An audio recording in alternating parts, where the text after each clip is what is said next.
اپنے معمول کے مطابق انہوں نے عید کی تیاری کر لی، لیکن ابراہیم علیہ السلام تیار نہ ہوئے، اس لیے کہ وہ تو ان کے ساتھ جانے کا ارادہ ہی نہیں رکھتے تھے۔ وہ لوگ جانے سے پہلے ابراہیم علیہ السلام کے پاس آئے اور کہنے لگے، کیا آپ ہمارے ساتھ نہیں جائیں گے؟ سیدنا ابراہیم علیہ السلام نے آسمان کی طرف نگاہ کی اور فرمایا، میں بیمار ہوں۔ یہ تمام واقعہ سورۃ الانبیاء آیات 51 تا 58 میں بیان ہوا ہے۔ یقیناً ہم نے ابراہیم کو پہلے سے ہدایت فرما دی تھی اور ہم اسے جانتے تھے، جبکہ اس نے اپنے باپ سے اور اپنی قوم سے کہا کہ یہ مورتیاں جن کے تم مجاور بنے بیٹھے ہو کیا ہیں؟ سب نے کہا، ہم نے اپنے باپ دادوں کو انہی کی عبادت کرتے پایا ہے۔ آپ نے فرمایا، پھر تو تم اور تمہارے باپ دادا سبھی یقیناً کھلی گمراہی میں مبتلا رہے۔ کہنے لگے، کیا آپ سچ مچ ہمارے پاس حق لائے ہیں یا یوں ہی مذاق کر رہے ہیں؟ آپ نے فرمایا، نہیں نہیں، در حقیقت تم سب کا پروردگار تو وہ ہے جو آسمان و زمین کا مالک ہے، جس نے انہیں پیدا کیا ہے۔ میں تو ایسی بات کا گواہ اور قائل ہوں، اور اللہ کی قسم میں تمہارے ان معبودوں کا علاج تمہاری غیر موجودگی میں کروں گا۔ پس اس نے ان سب کے ٹکڑے کر دیے، البتہ صرف بڑے بت کو چھوڑ دیا، یہ اس لیے کیا کہ وہ سب اس کی طرف لوٹے۔ ابراہیم علیہ السلام نے لوگوں کے ساتھ عیدگاہ جانے سے انکار کیا اور عذر پیش کیا کہ وہ بیمار ہیں۔ وہ لوگ آپ کو چھوڑ کر چلے گئے۔ بعد میں ابراہیم علیہ السلام ان بتوں کے پاس گئے، دیکھا کہ ان کے سامنے کھانا پڑا ہے۔ چونکہ سب لوگ کھانا لائے تھے، اس لیے یہ کھانا بہت زیادہ تھا، لیکن ان جھوٹے معبودوں نے اسے کھانا تو درکنار اس کو چھوا تک نہ تھا۔ ابراہیم علیہ السلام نے انہیں مخاطب کر کے کہا، یہ اتنا کھانا تمہارے سامنے پڑا ہے، تم اس کو کھاتے کیوں نہیں؟ تمہیں کیا ہو گیا کہ بات تک نہیں کرتے؟ پھر پوری قوت سے دائیں ہاتھ سے کلہاڑا مار کر ان کے ٹکڑے ٹکڑے کر دیے، لیکن بڑے بت کو چھوڑ دیا تاکہ سب اسی کی طرف رجوع کریں۔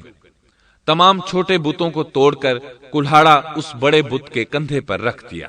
مشرکین میلے سے لوٹے تو دیکھا ان کے سارے معبود اوندھے منہ ٹوٹے پھوٹے پڑے ہیں، ان کے تمام معبودوں کو توڑ دیا گیا تھا۔ وہ حیران رہ گئے کہ یہ کیسے ہو گیا، کس نے کیا؟ کہنے لگے، یہ کام کس ظالم کا ہے؟ اس نے ہمارے معبودوں کی توہین کی ہے۔ اس وقت جن لوگوں نے ابراہیم علیہ السلام کا وہ کلام سنا تھا، انہیں ان کا خیال آ گیا۔ کہنے لگے، وہ نوجوان جس کا نام ابراہیم ہے، اسے ہم نے اپنے بتوں کی مذمت کرتے سنا ہے۔ اللہ کی قدرت کہ ابراہیم علیہ السلام کا جو مقصد تھا وہ خود بخود پورا ہو رہا تھا۔ قوم کے لوگ مشورہ کر رہے تھے کہ سب کو جمع کرو اور اسے بلاؤ، پھر اسے سزا دو۔ چنانچہ تمام اہل باطل چھوٹے بڑے جمع ہو گئے، کارروائی شروع ہو گئی۔ کہنے لگے، اے ابراہیم، ہمارے معبودوں کے ساتھ یہ لغو حرکت تو نے کی ہے۔ ابراہیم علیہ السلام نے جواب دیا، یہ کام تو اس بڑے بت کا ہے، مجھ سے کیوں پوچھتے ہو؟ تم اپنے معبودوں سے کیوں نہیں پوچھ لیتے کہ ان کے ٹکڑے کس نے اڑائے ہیں؟ ابراہیم علیہ السلام کا جواب سن کر وہ سب سوچ میں پڑ گئے۔ پھر کہنے لگے، ہم نے بڑی غلطی کی، اپنے معبودوں کے پاس کسی کو حفاظت کے لیے نہیں چھوڑا۔ اس قدر واضح بات محسوس کر کے بھی وہ ظالم ایمان نہ لائے، بلکہ شیطان نے ان کے دلوں میں وسوسہ ڈالا اور انہوں نے غور و فکر کر کے کہا، اے ابراہیم، کیا تمہیں علم نہیں، یہ تو بے زبان ہیں، یہ بول نہیں سکتے۔ اب ابراہیم علیہ السلام نے فرمایا، تب پھر تم اللہ کے سوا اس چیز کی عبادت کرتے ہو جو تمہیں کچھ بھی نفع نہ دے سکے اور نہ نقصان پہنچا سکے۔ تعجب ہے تم پر اور ان پر بھی جنہیں تم اللہ کے سوا پکارتے ہو، کیا تم میں بالکل عقل نہیں؟ اس طرح ابراہیم علیہ السلام نے ان پر حقیقت خوب اچھی طرح واضح کر دی۔ ان سے فرمایا، تم ان کی پوجا کرتے ہو جن کو تم خود تراشتے ہو، یعنی ان کا حال تو یہ ہے کہ تم نے ان کو خود اپنے ہاتھوں سے تراشا اور ان کی عبادت کرنے لگے، جبکہ تمہیں اور تمہاری بنائی ہوئی چیزوں کو اللہ ہی نے پیدا کیا ہے۔ ابراہیم علیہ السلام نے ایک کلہاڑے کی مدد سے ان سب بتوں کو تہس نہس کر دیا تھا۔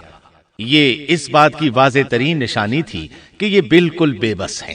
لیکن اس واضح نشانی کے باوجود وہ اپنے کفر ہی پر ڈٹے رہے اور لگے ابراہیم علیہ السلام کو دھمکیاں دینے۔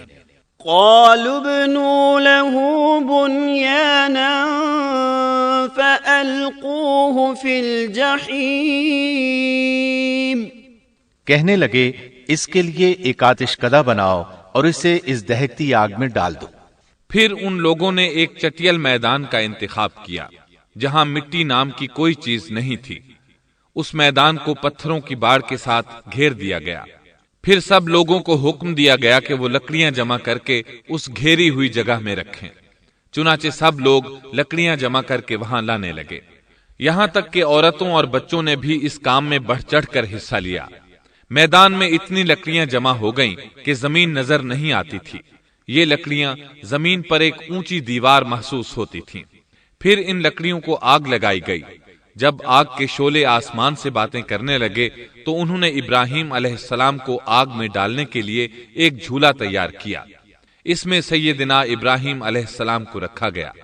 اس وقت آپ نے یہ دعا پڑھی، حسبنا اللہ ونعم الوکیل، ہمیں اللہ کافی ہے اور وہی بہترین کارساز ہے۔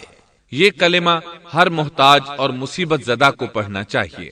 بخاری میں ہے، رسول اللہ صلی اللہ علیہ وسلم نے فرمایا، حسبنا اللہ و نعم الوکیل ابراہیم علیہ السلام نے اس وقت فرمایا تھا جب انہیں آگ میں پھینکا جانے لگا تھا۔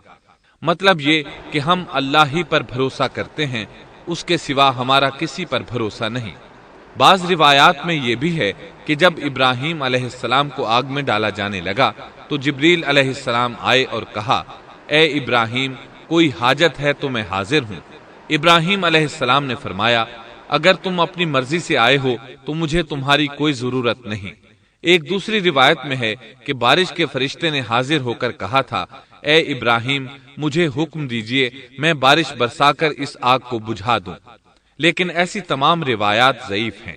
یوں بھی اللہ کا حکم ان سے پہلے کام کرنے والا تھا۔ اللہ تعالی سورہ انبیاء آیت 69 اور 70 میں فرماتے ہیں، قلنا یا نار کونی بردا وسلاما علی ابراہیم وَأَرَادُوا بِهِ كَيْدًا فَجَعَلْنَاهُمُ الْأَخْسَرِينَ۔ ہم نے کہا، اے آگ ابراہیم پر ٹھنڈی ہو جا اور سلامتی والی ہو جا۔ گو انہوں نے ابراہیم کا برا چاہا لیکن ہم نے انہیں ہی نقصان پانے والا کر دیا۔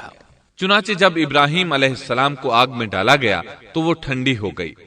ابن عباس رضی اللہ عنہما فرماتے ہیں، اگر اللہ تعالیٰ آگ سے یہ نہ فرماتے کہ سلامتی والی ٹھنڈی ہو جا تو وہ اس قدر سرد ہو جاتی کہ اس کی ٹھنڈک سے تکلیف محسوس ہوتی۔ گویا آگ بھی اللہ کے حکم کے بغیر نہیں جلا سکتی، چھری اللہ کے حکم کے بغیر نہیں کاٹ سکتی، اس لیے کہ یہ بھی اللہ کی مخلوق ہیں اور ان کی قدرت بھی اللہ کے پاس ہے۔ وہ چاہے تو ان کو قدرت عطا کر دے، چاہے تو قدرت واپس لے لے۔ آگ کو ٹھنڈا ہونے کا حکم ہوا، وہ ٹھنڈی ہو گئی۔ اس نے نہ ابراہیم علیہ السلام کے کپڑے جلائے، نہ جسم کے کسی حصے کو کوئی نقصان پہنچایا، صرف وہ رسیاں جلائیں جن سے آپ کو باندھا گیا تھا۔ سبحان اللہ۔